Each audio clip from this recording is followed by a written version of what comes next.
What is up, everybody? It is Drew, Traveler of the Burning Abyss, here with another video, and today I am doing an updated Burning Abyss deck profile to showcase for you. I haven't posted a list for BA in a while because it's like, okay, you know, it's 2024, the deck is definitely power crept, but I'm kind of realizing that people still want to see it and people are still just glued onto this deck.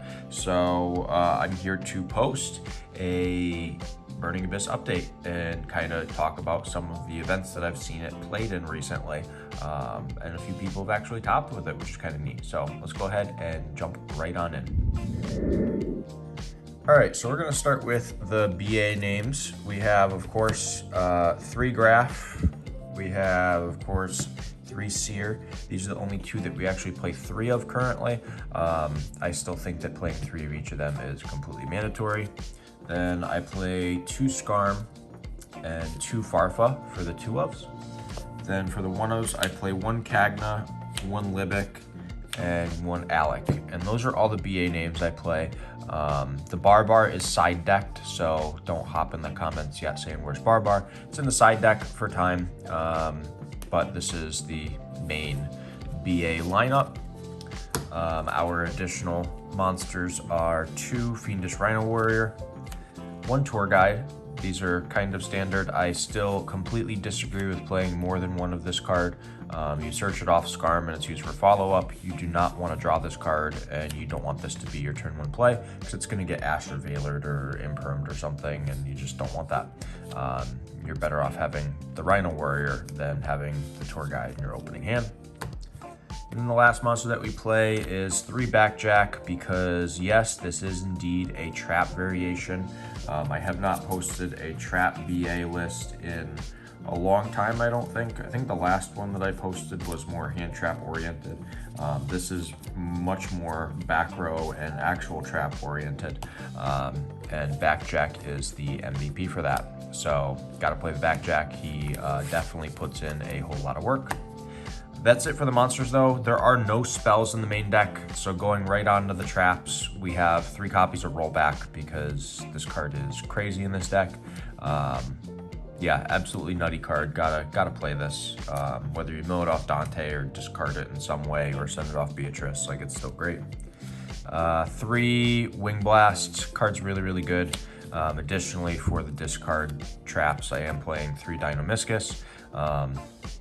I think that these are probably the best route to go. I don't think Karma Cut is like a necessity at all, so no Karma Cuts. We're sticking with those for our discard traps. Then next we have 3 copies of Daruma Cannon.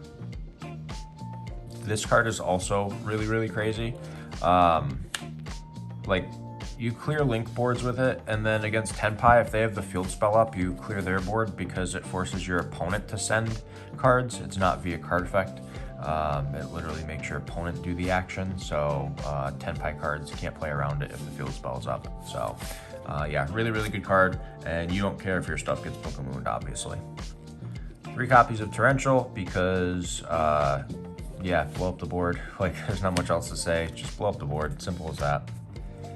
3 copies of Fiend Griefing. This card's okay.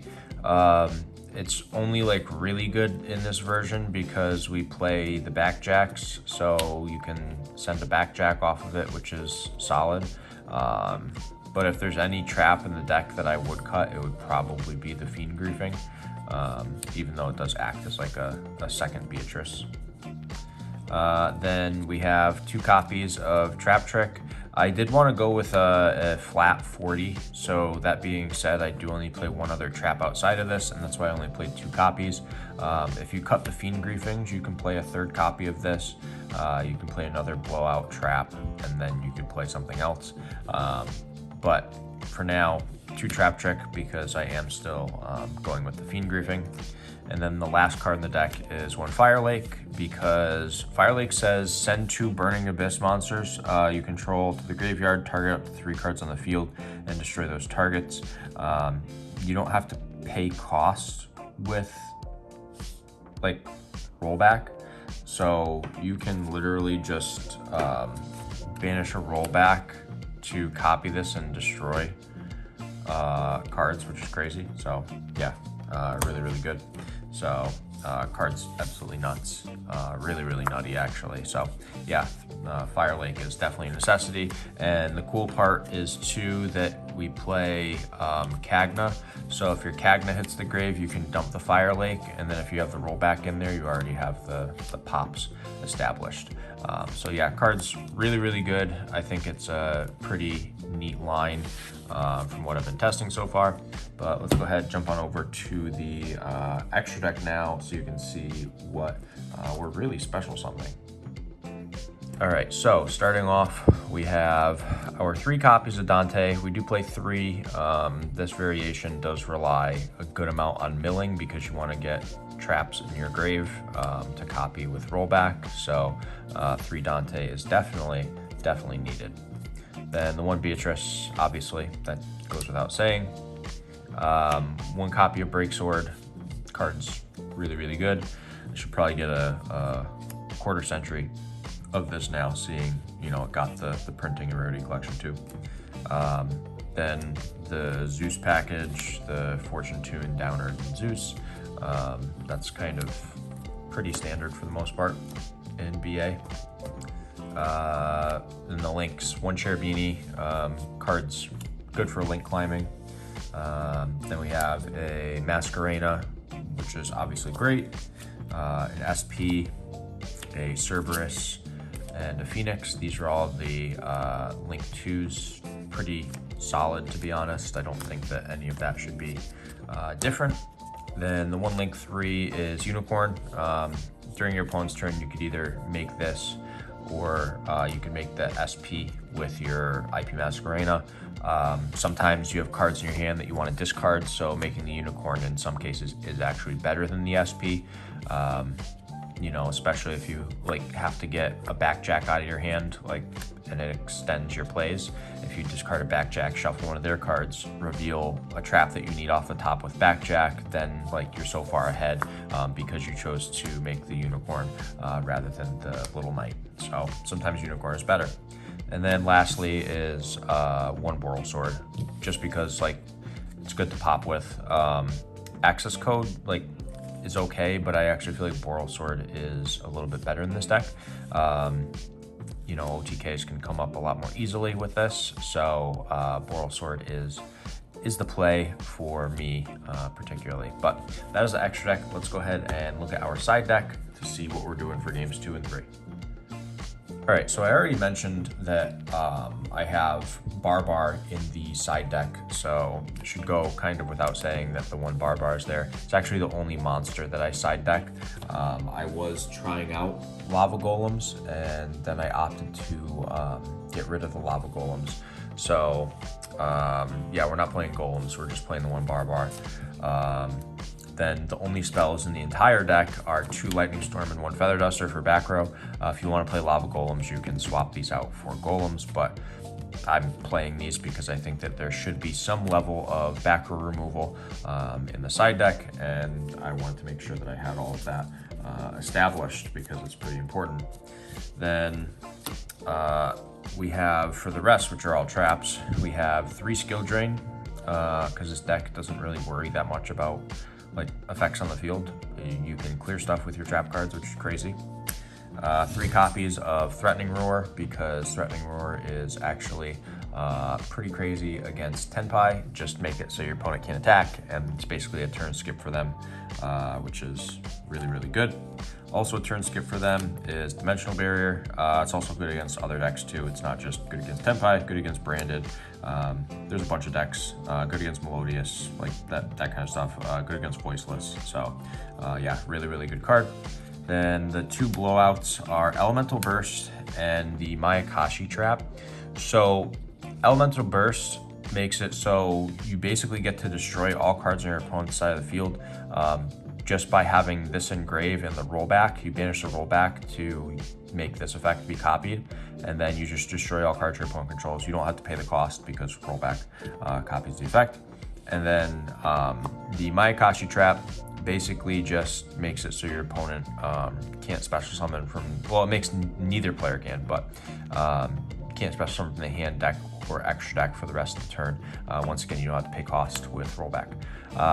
So yeah, really, really good, really crazy. There are other options for cards that you can technically play. You could play, like, you could side deck Necroworld Banshee and a Zombie World if you wanted to have that established. But I mean, there's so many variations. There's so many ways you could build your main side and extra with Trap VA, which is the kind of the fun part about it. But that is the main deck. The side deck. I'm gonna go ahead and do some test hands because everybody loves seeing me do test hands with this deck. So we're gonna go ahead and show everyone how I would play these hands. All right, so I just power shuffled off camera. I'm gonna go ahead and do just a few more shuffles here, try and mix this up even more.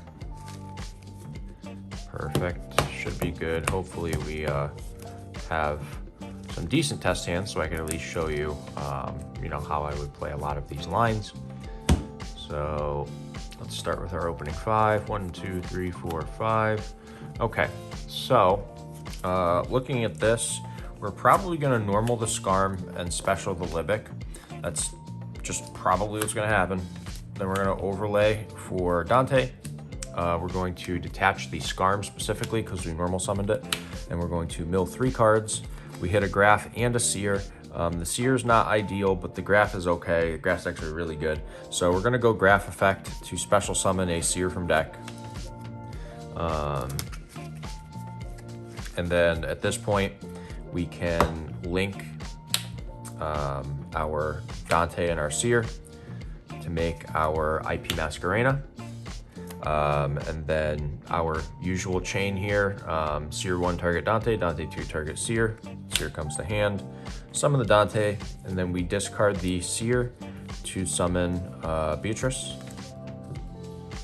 And then at this point, we would end up setting the Wing Blast and the Trap Trick. And end phase, we get to search with our Scarm. And here I like to grab a copy of Graph, actually. So I know that seems odd to grab Graph. A lot of people grab Tour Guide. But one thing that I've learned over the time of playing this deck is that your resource management is everything. So what you can do during your opponent's turn is, we'll just play it out like our opponent starts to play the game. Because I think that's probably the best route to go. So one of the important things that we have is Backjack in hand with Wing Blast on the field. So we can Wing Blast, pitch the Backjack, bounce one of their cards to the top of the deck. So now this is gone. The Backjack then triggers and we get to look at the top 3. Fire Lake, Backjack, and Daruma Cannon. So I'm gonna leave the Daruma Cannon on top because I think that might be the way to go here. That's kind of what I'm feeling is going with the Daruma Cannon. So I'm gonna leave the cannon on top. We can then use the Backjack, banishing it, revealing the Daruma Cannon, and setting the Daruma Cannon. I'm just gonna leave it face up so everyone remembers what it is. From here, keep in mind we also have Beatrice on the field and IP. So Beatrice can use the effect detaching to dump pretty much whatever you want. I mean, if you send a rollback, you can copy the Torrential that you have, which is actually really, really sweet. And there's a lot of different things that you can copy and kind of just do and create these blowout type situations. So we're gonna send the rollback just because I think it's probably a solid idea. So shuffle this up here. So when we stacked the Daruma Cannon, we also had the Backjack and the Fire Lake there. Now it gets rid of them, so we don't have to worry about drawing them at all, which is nice. So we can always go IP effect if we want to at some point, and we can link these. Now you can go for SP if you think they're going to keep continuing monster effects, but if you don't think they are, you can go for Unicorn. And then Unicorn effect pitches the Graph. The Graph hits the grave, and after their card is shuffled, Graph will trigger, and you get to summon a Scarm. The Scarm is automatically destroyed because you control non-burning Abyss, and then at the end phase, your Scarm will end up grabbing your Tour Guide. We're not there yet, obviously, but Now the Scarm is engrave, which will get us a search during the end phase, which is nice. At this point too, keep in mind rollback can not only copy Torrential, but it can copy Wing Blast, and we don't have to discard a card to do so because you don't have to pay the cost. So that's really nice. If you Daruma Cannon, your Nightmare Unicorn will go away, which is all right. Like, it's not great, but it's okay. You also have your oh, I'm sorry, I missed a chain link completely too. Dante hit grave and it was supposed to add Seer back. I am so sorry. I went completely over that. I was speeding through everything. That was my fault. So we're supposed to have the Seer in hand from when we detach the Dante off of the Beatrice. So that's very important to note. But essentially, if you go Daruma Cannon, this goes away, which is fine. You can let your opponent start to play, and now if you want, you can roll back the Daruma Cannon as well, or you could, roll back the Torrential, and then you have the Trap Trick still. So you go Trap Trick effect, and you can banish either one Dynamiscus or one Wing Blast. Doesn't matter which one, you can do either one. So we're gonna go with the Dynamiscus here, just because. So now we have a Dynamiscus set that we can use, and if our opponent tries to continue, you go Dynamiscus, and then you end up getting rid of the Seer to banish one of their cards, and then Seer will bring back your Dante. And then at the end phase, once again, our Scarm goes off, and we get to add our Tour Guide at this point. So we've just played through so many things with this hand. We had a Banish here, we had a Book of Moon there with the whole Book of Eclipse basically. We had a Bounce. The rollback copies either Daruma Cannon or Torrential or Wing Blast, so that's at least 4. The Unicorn 5. So we have like 5 interruptions off of that. And then literally we get to search the Tour Guide, and then when we draw for turn, we hit a Cagna, which is not bad, because when you hit the Cagna, you can normal the Tour Guide, and then you can go Tour Guide, summon, Graph. Now keep in mind this is on our following turn here. I'm just gonna banish this so we remember. So now you have this set up here. You can link these, and you can make a Cherubini. That will trigger the Graph to summon from deck, in which we will grab another Seer. We can then go ahead and special summon the Cagna. And this is where you have to make your tougher decisions. Here you have to decide kind of what route you want to take with most of this, because you can go into 3s and you can keep milling through your deck, which is nice. You can start link climbing and doing stuff, because right now what you could do, you could link these for a Boral Sword, and then you could hit for a bunch of damage. It's not lethal currently, but it is a bunch of damage, and that's cool. It's neat, but it's not obviously the best line, because you can't win this turn off of it. But I don't think many of the link plays right now are great. I think it's actually probably better to make a Dante and continue milling, believe it or not. I think that's one of the better lines. You could also go into Break Sword too if you wanted to. That's already 2k, and then you can stack the Downward on top of the Break Sword, and then the Zeus during main phase 2. So there's a lot of routes you can go here. This is very open, and I'm not gonna say, hey, one is particularly better than the other, because I'm not playing a full game right now. I'm just showing what you can do. So if you make a Dante, one of the cool things is that you have a Seer. So if you go here and you go for Dante and you do a mill 3, let's see, 1, 2, 3, we hit nothing crazy, but there's a Farfa there, I guess. So your Seer effect can trigger, and you can bring back a BA from your graveyard. So in this case, what I would probably do is go with Scarm. So Scarm hits the board. And now here's the important part, because this is your following turn. If you link these for a Boral Sword, you will then end up getting your Dante to add back a Seer. So now we have a Seer in our hand. The end phase Skarm will search. And now instead of having a Boral Sword and then that other Dante that only had 1,000 attack, now we have a Boral Sword and a Dante with 2,500 attack, which is enough to OTK. So there's definitely, you know, these lines that you have to watch out for, where you can definitely push for game. And I think that's like super, super important, because simple things like that, literally you're just looking for an extra like 1,000 points of damage for the most part.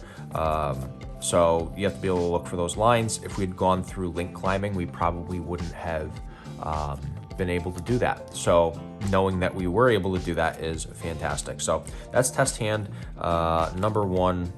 I want to try and be as like in-depth and like descriptive as possible with a lot of this, because I feel like this deck actually now has more potential, because not everyone is preparing for like back row matchups, I'm noticing. I don't know why. I feel like people aren't respecting back row right now, which for anyone playing a back row deck, now is your time to like to rise up and start playing it, because like people just are looking at back row decks and being like, oh, like I don't care about that, like I'm a combo deck. But like this deck, it's fun. It's not a tier 1 deck by any stretch of the imagination. I don't want anyone to think that I'm saying that, you know, this is like a regional worthy, like I don't think you could top 8 a regional with this, to be honest. I think maybe you could top 32 a regional if you like play extremely well. You could probably top your locals, like top 4 your locals with it. But I don't think you're winning a regional or top 8ing a regional unless luck is completely on your side. But let's see this second test hand. Okay, this is not ideal. However, it's still playable. So what we can do is I would actually set 3 cards here. I would keep these 2 in my hand, the Fire Lake and the Rollback, and I would set these 3 and pass. Because you can Dino-Miscus, get rid of the Fire Lake first. Always get rid of the Fire Lake first, because if they have like something to chain on the Rollback, then it kind of sucks. Or the Rollback hitting Grave, I should say. So now you've gotten rid of one of their cards, they start to play again, then you Dino-Miscus. Now you have Rollback that can copy multiple things. So like that's huge. That's very huge. So let's say Rollback does copy one of these cards, whatever. Now you still have the Trap Trick, which you can, in my opinion, right now, you can go Fiend Griefing, because then what you do is the Fiend Griefing hits here, and let's say you activate it, you can do one of 2 things. You can either send a copy of Skarm or a copy of Backjack. So if you do the Backjack, you're just trying to hit more traps off the top of your deck. If you do the Skarm, you're looking for a Tour Guide, which right now, because we don't have any other monsters, Tour Guide isn't a bad idea. So I would probably end up, you know, sending the Skarm and then end phase searching for Tour Guide. And then hoping that during my turn, you know, here, let me give that a cut. Hope that I draw something decent. Wing Blast, not great, but it's something. So now at least we can go Tour Guide on our turn, summon the Graph. And from here, we can go Link 2, make a Cherubini. Then the Graph will trigger because it hit Grave. We'll summon out, let's see. We're gonna go with a Farfux. We'll assume that they had a monster still.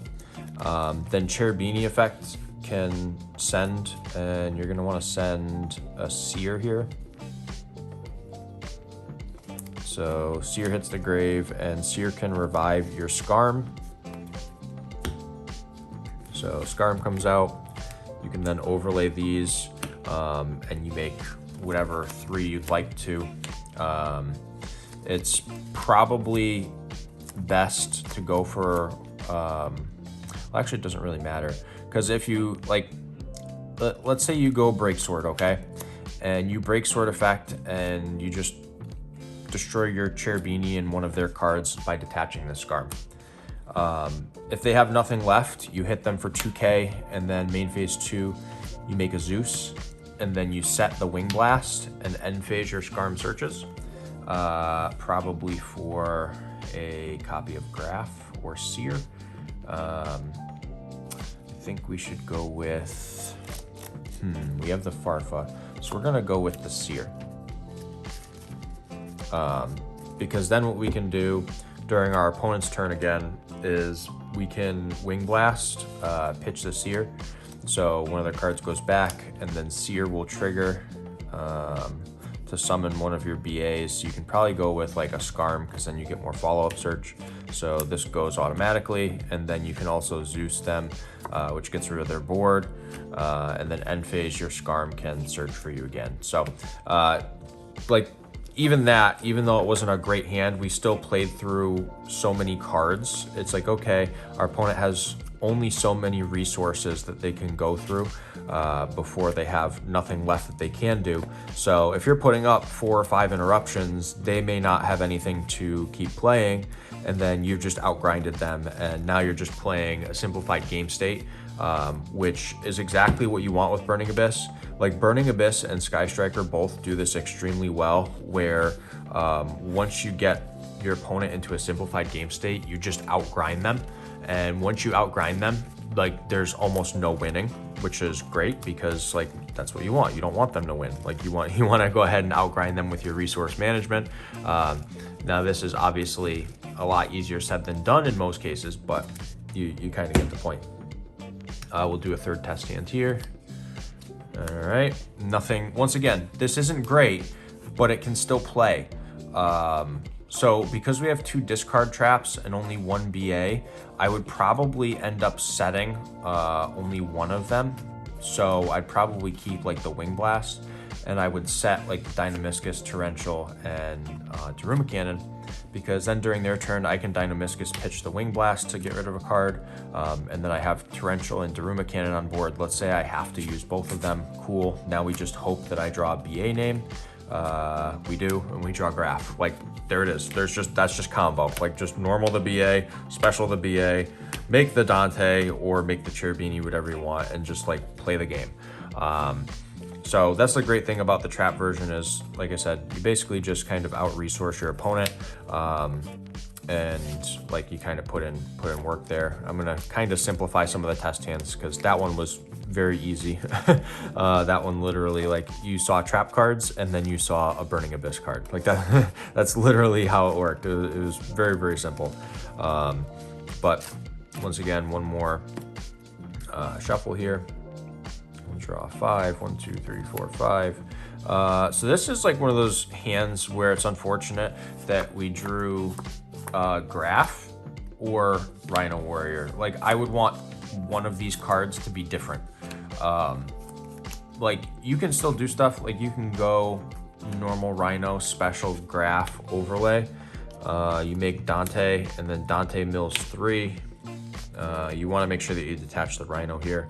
The tough part is that now you have Backjack Rhino, which is kind of unfortunate. Like, I wouldn't want to mill this in this situation, but like, you can still play. It's just a little more weird, because now it's like, okay, is it even worth dumping off of the Rhino Warrior? In my opinion, it's not great, to be perfectly honest with you. But there's also a world where you could dump off Rhino, and you could dump like a Seer, and then Seer could special summon the Farfa, and now you have 2 bodies on board. So what I'm gonna do, just to kind of, go into this, is I'm gonna say, yeah, let's go Backjack Chainlink 1, Rhino Chainlink 2. So Rhino resolves first, sending the the Seer. So Seer hits the grave, and then Backjack will trigger, so I will get to reveal the top 3, or look at the top 3, I should say. 3 traps, great. That's really good for us. So we have a torrential and 2 Fiend Griefing in hand. I don't want one of the discard traps. I kind of want to go with the Daruma Cannon. So I'm going to leave the Daruma Cannon on top. Seer's effect will then activate to summon the Farfa. And then you can literally like set 3 and we don't have anything else that's going to trigger and you pass. During our opponent's turn, we can obviously do the backjack to get the reveal for the Daruma Cannon. So now we have a Daruma Cannon, which is good. At this point, you've got a lot of interruption in your back row, which is great. And you have 2 cards that are technical blowout cards, so that's even better. Because you can go, like, if you want to go Daruma Cannon, you end up setting these, like, which is fine. And your opponent's stuff gets set. So, like, now, if they don't have any way of continuing, it just goes back to you. Or if they do continue, then you can torrential them. And if you torrential them, now you're going to get a bunch of stuff that's going to pop off here. You're going to end up getting your Graph and your Dante, both of them, which is great. So your Dante would obviously add back the Seer. Now this is after the torrential is gone. Dante adds back the Seer, and then we get to special off of Graph, which would probably be for a Scarm. Which is, you know, very, very powerful at this point because now you're threatening follow-up with the Scarm, which is great. And the other nice thing is that you still have the Fiend Griefings. So, like, you could still play through stuff. You can Fiend Griefing, because you torrentialed, you can Fiend Griefing and you can send, let's see. We're going to send a Cagna. So now Cagna then can trigger and you can send Fire Lake off of the Cagna. So now you've got Fire Lake in grave. So if you get a rollback in your graveyard, now you can copy the Fire Lake with the rollback, which is crazy. And if they don't have any way of following up because you blew them out, now they pass turn to you, you draw, there's a Libic. That's even crazier because you can normal this, you can link for Cherubini. The Libic will trigger to special summon the Seer. Cherubini can send a Graph. So Graph its grave, Graph effect will go off, and we can summon either Alec or Farfa. Probably Farfa because we're going to assume they have a monster on board that we're going to want to get rid of. And then at this point, you have the ability to overlay these 2 if you'd like, and you can make a Dante here, which is fine. You can do other stuff too, like there's definitely multiple routes that you can take. But if you go Dante and you detach like a Seer, you can revive one of your BA names, which is pretty nice. So keep that in mind. Let's say that that's the route we're gonna go, because I don't think we can OTK this turn. So we activate and we mill 3. 1, 2, 3. We hit 2 rollbacks. Like this is the craziest mill. Sure, we didn't get like the what's it called? The tour guide to be searched here because, you know, it's in our grave or whatever. So we won't get tour guide at the end phase with our Scarm, but still, like, it doesn't even matter. Like, we don't have to worry about that. Like, our grave is so stacked now, and then our Seer will end up popping off. We have another Dante, so we make the Dante come back, and then we can go battle. We can swing with this. This is boosted currently because we sent, what did we send? I think we sent Graph, right? Yeah, I think we sent Graph because we special summoned the Farfa from deck. So this is up in attack stats. So you hit your opponent for some damage, whatever. Main phase 2, well, these go to defense at the end of battle. Main phase 2, you can then link these and make a Little Knight. You can banish a card with the Little Knight in addition to getting Dante to add back a Seer. And then you can do one of 2 things. You either make a Zeus here, or you pitch the Seer and you make a Beatrice. One or the other, whatever you want to do. I think that the Zeus is a better play, personally, because, like, if you make the Zeus here, like that, during your opponent's turn, again, now keep in mind we didn't OTK, which is the only unfortunate part, but We can use the SP to banish. We can activate the effect of Fiend Griefing, and we can send a backjack, which is nuts. Oh, we also have to search during the end phase because of our Scarm. Don't want to forget that. So we added a graph, let's say, because that's really the only good target. So now the Fiend Griefing sent the backjack, and then the backjack reveals 3. Torrential double Dynamiscus. Let's go with the Dynamiscus. Then we can do the backjack, reveal the dino and set it. And then we have the option activate it, pitching the Seer. Then Seer triggers to summon back the Dante. And then if you Zeus wipe here, it's crazy because now you're gonna get double Dante to resolve. So you're gonna end up getting back like a Seer, and we're gonna go with a Libic. And then we also have the copies of Rollback engraved too. Like, this is insane. So yeah, literally this deck can pop off almost at any moment just because of cards like Rollback. Yeah, it's a lot of fun. Hopefully that was, you know, somewhat helpful. I know that some of the plays I kind of rushed through and I had to correct myself, but you know, it's gonna happen. I can't do everything perfectly in one take on a video, especially when we've been rolling for like 25 minutes worth of test hands, but that's just the way that it works. You know, you guys know how it goes. But if you enjoyed the video, make sure you go ahead and smash that like button and smash that subscribe button so I can upload more cool and awesome content just like this. I know Burning Abyss is really what I'm known for on the channel. You know, really fun deck to play. Like I said, it's not overly competitive, but it does stuff, which is cool. So yeah, if you enjoyed the video, like I said, thumbs up, subscribe. You guys know the usual drill. And for right now, this is Drew, Traveler of the Burning Abyss, signing out.